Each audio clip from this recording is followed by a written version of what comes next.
Salut à tous! Aujourd'hui, je vais vous parler de l'énergie de la prochaine pleine lune qui va avoir lieu à Québec. Dans la soirée, l'apogée de la pleine lune va avoir lieu à 11h31 le 3 juin. Donc, on commence quand même à ressentir cette énergie-là, là, toujours au moins 24 heures avant, puis aussi le 24 heures après. Euh, donc, ça va être une pleine lune dans le signe du Sagittaire, c'est-à-dire que la lune se trouve au degré 13 du Sagittaire et le soleil, en opposition, se trouve en Gémeaux. Donc, c'est une pleine lune d'expansion. Tu sais, quand il y a une pleine lune, c'est tout, euh, beaucoup d'informations de l'inconscient qui se révèlent, dont les domaines touchés par le Sagittaire, qui est justement, le Sagittaire régit tout ce qui est le sens qu'on donne à notre vie, les différentes philosophies, religions, croyances, toutes les activités dans lesquelles on génère une expansion. Euh, c'est aussi en lien avec les voyages et le chemin spirituel de chacun. Fait qu'il y a beaucoup de révélations et de messages au niveau de la spiritualité que chacun vit.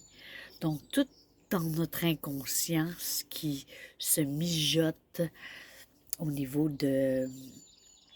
au niveau des croyances intérieures, de notre sens qu'on donne à la vie. Il y a des choses qui nous sont comme révélées.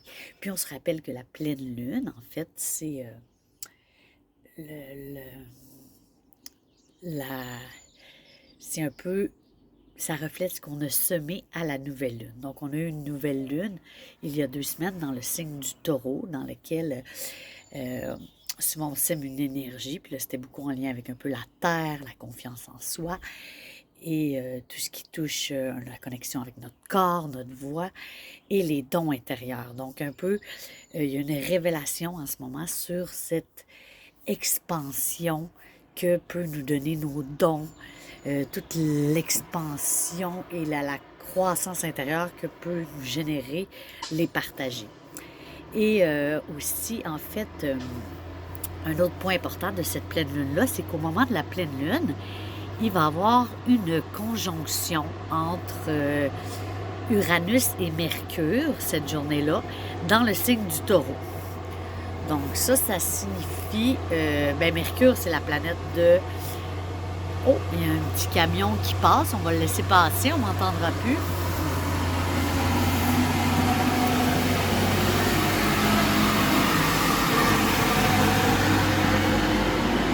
C'est le risque de faire des vidéos à l'extérieur, mais aujourd'hui il fait trop beau, puis ça fait du bien.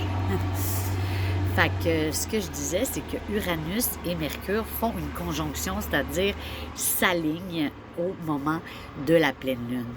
Ce que ça l'amène, Mercure, c'est tout ce qui touche les idées, la communication, l'intelligence, ce qu'on pense, en conjonction avec Uranus, c'est la planète de la révolution, du changement, de tout ce qui est révolutionnaire, différent, et aussi inattendu. Donc, ça se peut que justement, dans cette journée-là de pleine lune, les journées avant et après, on ait beaucoup de conversations révélatrices avec d'autres personnes ou même avec nous-mêmes, si on écrit, qu'il y a des idées un peu inattendues, mais aussi un peu je dirais, pas juste inattendues, un peu électrique. C'est comme l'énergie d'Uranus, c'est très électrique. Donc, tout un peu ces pensées-là, croyances et informations qui viennent changer notre façon de penser. Fait qu'on se rappelle la pleine lune, on est dans ce qu'on croit, le sens qu'on donne à la vie. Fait que ça se peut qu'on ait cette journée-là, puis les journées autour, beaucoup de nouvelles façons de donner un sens à nos existences. Donc, de porter un peu attention aux messages, aux conversations et à cette subtilité qu'il va avoir, même dans ce qu'on peut lire, une carte qu'on peut tirer ou ce que notre voisin peut nous parler dans une conversation anodine. peut être révélatrice de sens. Et pendant ce temps-là, on se rappelle qu'un peu pour l'ensemble du reste des signes, on a Mars qui est dans le signe du lion. Donc, Mars, c'est notre énergie d'assertivité, d'action. Donc, dans le signe déjà de feu, c'est un signe de feu dans un autre signe.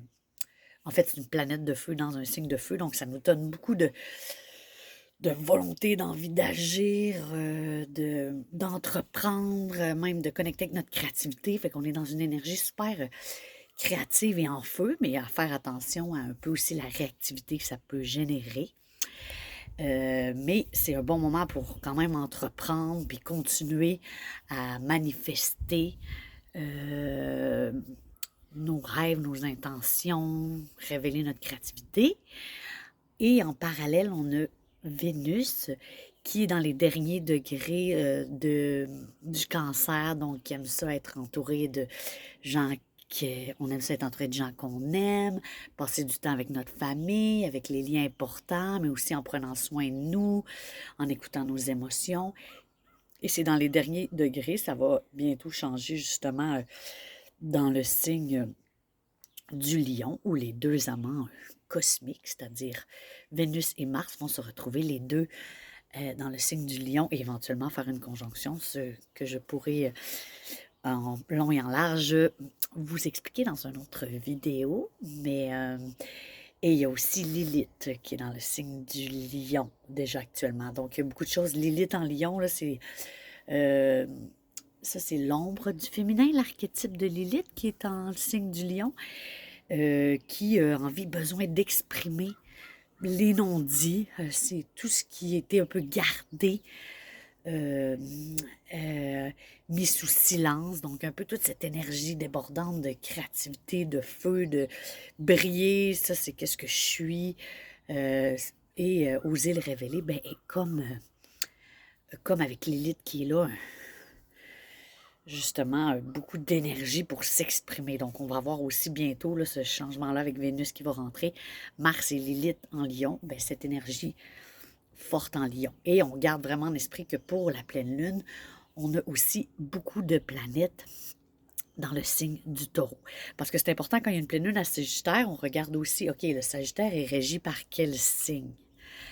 Par quelle planète? Sagittaire est régi par Jupiter. Donc, on regarde où ce que Jupiter va être positionné. Et Jupiter a entré sous peu dans le signe du taureau et fait une conjonction cette semaine avec le nœud nord. Donc, le nœud nord, là, c'est l'endroit où ce qu'on se dirige, où ce qu'on a toujours une fin insatiable, où ce qu'on désire profondément atteindre. Et c'est comme un peu ce qui donne la direction.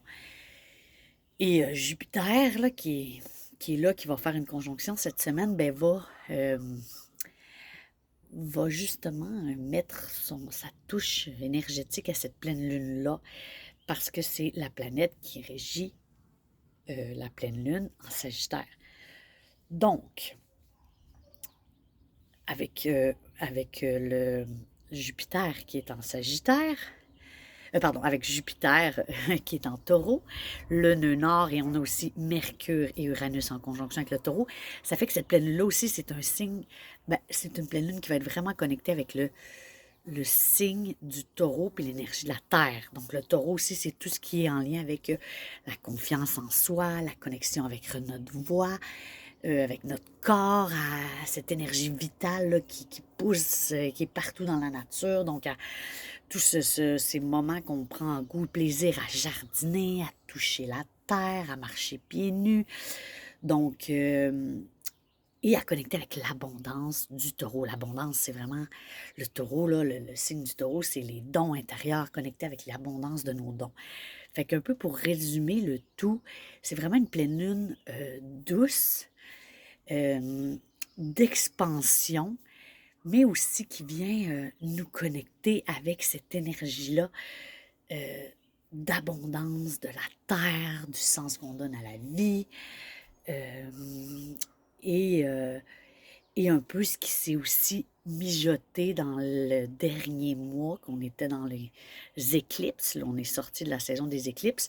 Mais puisque Jupiter retouche le nœud nord, et le nœud nord, c'est qu'est-ce qui est touché par les éclipses, il va refaire une conjonction avec ça. C'est comme si un peu certains aspects qu'on a vécu dans les éclipses vont s'éclaircir et porter fruit. Fait que c'est bon de porter attention un peu aux rêves, aux messages qui vont venir et à célébrer cette pleine lune dans un signe de feu spirituel et, euh, et d'abondance. Alors voilà, je vais vous souhaiter une très belle pleine lune et à bientôt.